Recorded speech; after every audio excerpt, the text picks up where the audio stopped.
You're a giant blasting beacon of light.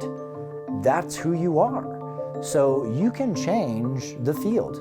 When we merge into the creative energy, the source energy of life, our interaction has a greater impact affecting all life on the planet Earth.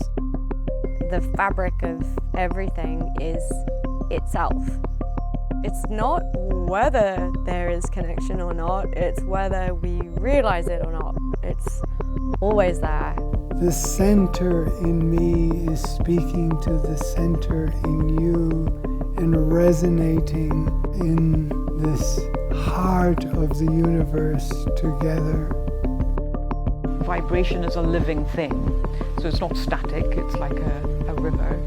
And when you see the orchestra of life, you're then in a better place. It's like developing our intuition. And our intuition, as these plants here are gateways for us. Once we can really open and bring our awareness and then stabilize that.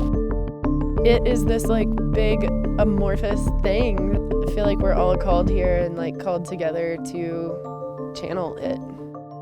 In neuroscience, the brain continually prefers novelty.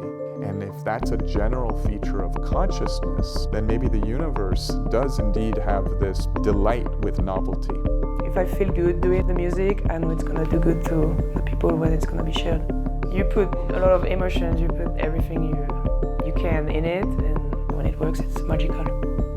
Our thought patterns and processes are actually geometric structures.